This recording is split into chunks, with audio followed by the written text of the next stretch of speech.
Welcome back to the channel, everybody. This is Kodeations, and in today's video, we're going to be diving back into some Awaken Chaos Era, and today, we're going to be giving you guys all of the information that you need to know when it comes to progression in this game. So without further ado, let's dive right in.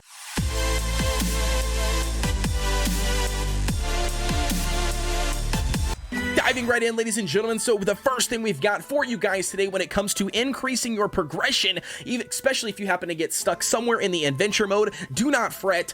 In this video, we're going to be covering some really important things when it comes to progression, and the main thing for this video is going to be focusing on your individual heroes, all right? So focusing on your heroes is going to not only increase your ability to progress in the game, you're going to be able to farm a mega ton of resources to help you as you progress. Not only that, you're going to be getting some resources like some summons and things to then get additional copies to hopefully also further ascend your individual characters. All right, so the first thing we're going to be talking about when it comes to progression and your characters is going to be the glyph section. The glyph section here, every single character will have their own individual glyphs. If we hop over here to another one, you can see each individual glyph section also is going to require a different type of glyph, and not only that, a different quantity of that glyph depending on the level. All right, so we can see here on my Hector, we've got what, 1, 2, 3, 4, 5, 6 different slots for glyph level 3 that we need to then activate in order to then progress our glyph level to level 4. So in order to do so, you're going to click on one of these little slots here. You can see the glyph that is currently required. You can also see the glyph stats, which is going to be why glyphs are single-handedly probably the most important thing that you can put on your character outside of gear, and that's going to be because the glyphs just give you a ridiculous amount of bonus when it comes to stats and percentages, and they're super easy to farm, especially early game. All right, so taking a look at this here, you can see that we need 6, or we have 6 out of 10 of them. We need 4 more of these inscription scrolls, but you might be asking yourself, how exactly do I find these? Well, if you click on the actual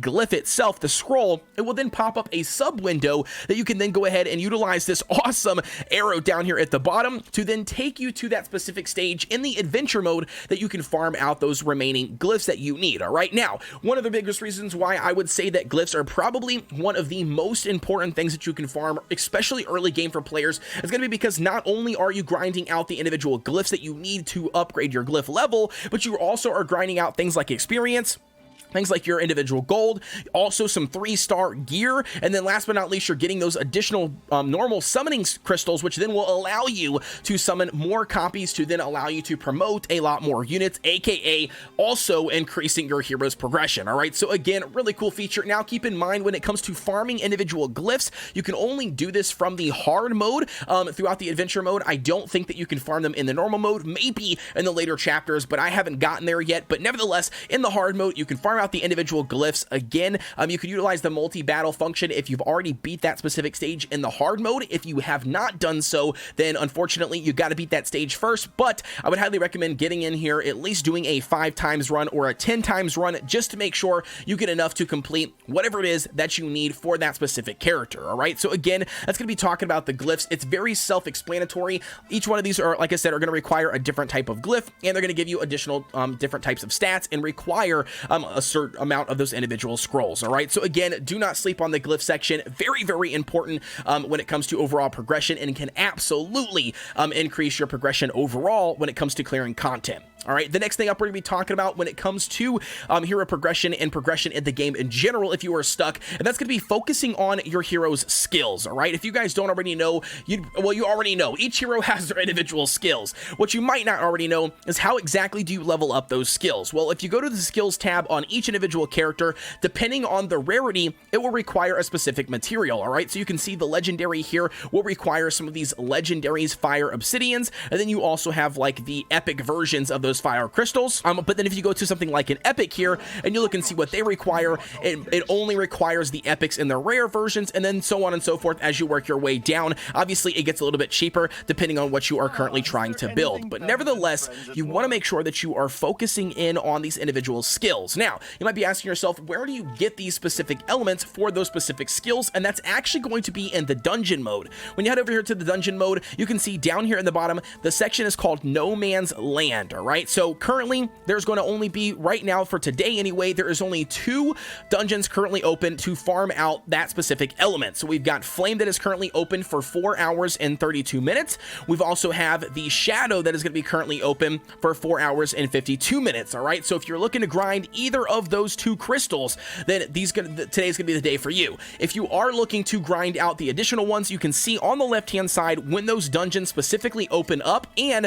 what crystals that you can farm out of those stages. All right, the next thing to also know when it comes to farming the individual elements that you need for your skill upgrades, and that's going to be the stages on the right hand side. The higher of the stages that you can climb and clear, the better chances or the better quality that you're going to achieve from clearing those individual stages. So you 100% want to make sure that you are not neglecting this mode. You want to be running the adventure mode, obviously, anytime that you can, but if you happen to get stuck, definitely dive into the dungeon mode. Try to focus in on whatever element your specific heroes need on your main composition, your main 4 heroes, but nevertheless, do not sleep on this one. It is definitely, absolutely going to make a difference, because once you start leveling up their skills, not only can it change sometimes what the abilities actually do, you can see that you get additional stat bonuses to those individual skills, which, by the way, really cool, and even some cooldown reductions, which can be a game changer on specific fights. All right, so definitely do not sleep on your skill upgrades. Also, another little side tip, you can also synergize, so you can actually take some of the lower tier materials to basically merge them to make the higher tier material. If you can't cover those higher stages in the overall elemental dungeon, you can at least grind out the lower tiers to then synergize them up. Now, that's not the most efficient way. Obviously, you want to be grinding them at the higher stages, but if you don't have a choice, you don't have a choice. So with that being said, we're going to move on to the last and final portion that we're going to be talking about today when it comes to progression, and that's going to be the gear section. All right, now a lot of people might get confused when it comes to the overall gear and thinking that maybe the adventure mode's the best way to grind it. Well, that's not true. If you hop over here to the dungeon section, again, they have what they call the Ace Dominator. All right, so if you take a look at this here, there is going to be the best ways and the best sets in order to grind. All right, so if you look over here on the left hand side, you can see all the individual dungeons. Now, these are not locked behind like a specific day or anything like the elements are, so you can definitely get in here and grind each individual dungeon that you want to your heart desires. However, one thing to keep in mind is that each one of these stages offer a specific set, and these sets have set bonuses. All right, so we're going to take a look at the first one here called Roaring Talupa. We're going to take a look at this one here. You can see it offers 3 individual sets. You've got a warrior set, a raider set, and then also a vanguard set. Okay, now if you want to know what those sets specifically do, if you click on them, it'll actually pop up and show you. So for a 4-piece set of warrior, it will generate a 30% attack bonus for wearing that complete set. Same thing goes for raider here. You can see plus 15 speed, and then vanguard set is going to be plus 15% defense. All right, so again, each individual set does require a certain number in order to wear in order to activate that set bonus. Pretty straightforward when it comes to a lot of other mobile games, but one thing you also need to be paying attention to is the individual stage, and the higher stages will award better quality and star gear. So you can see currently on stage 6, if we were to beat this and run it, we have the ability to get 4 or 2-star all the way up to 4-star, and 4-star being that maximum quality of gear. And then the same thing goes for if you go to the higher stages. You can see it obviously on stage 11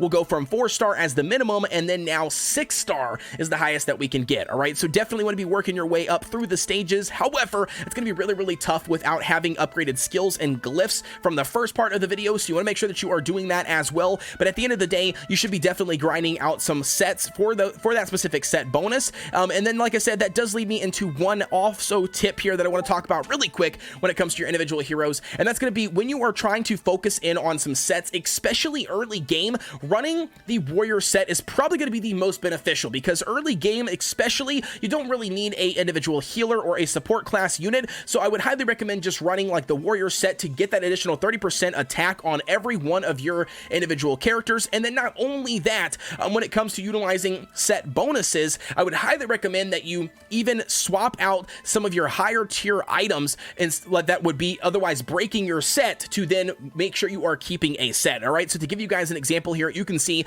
we do have a blue neck piece here, if I was going to go ahead and hit the change option, you do see that we have 4-star legendary versions. All right, so again, we are not doing that. We're not going to put a legendary on here because at base value, sure, it looks a lot better, but at the end of the day, we are taking advantage of that 30% attack bonus overall, and that's going to definitely make a massive difference. So to give you guys an example here, if I show you my stats, you can see we've got 707 attack, for example, and that's going to be currently what I'm trying to focus here on this guy specifically. If I was to come here and equip this section here, his attack goes all the way down to 466, even though it was a 4-star piece of legendary gear with a bunch of substats. All right, so just keep that in mind. Definitely, I would not recommend doing that. Keep your sets as a full complete set to get and take advantage of that set bonus, ladies and gentlemen. But I think that's going to be pretty much it when it comes to this video. Again, just keep in mind, if you get stuck in the adventure mode, don't just focus on the adventure mode. Dive into some of the other content in the game. You've got the arena, you've got the dungeon modes, you've got the endless trial, which will give you a bunch of additional gear pieces. You've got the tower to give you a bunch of summons and rewards, bounties as well to give you some additional summons and rewards. And then last but not least, continue to focus on your journey mode, because it does sometimes take you outside of the adventure mode, so then you can then also continue your progression that way. But that's going to be it for me, ladies and gentlemen. As always, please be sure to like, comment, and subscribe, and hit that notification bell so you get notification every time we drop a video, and I will see you guys in the next one. What you think?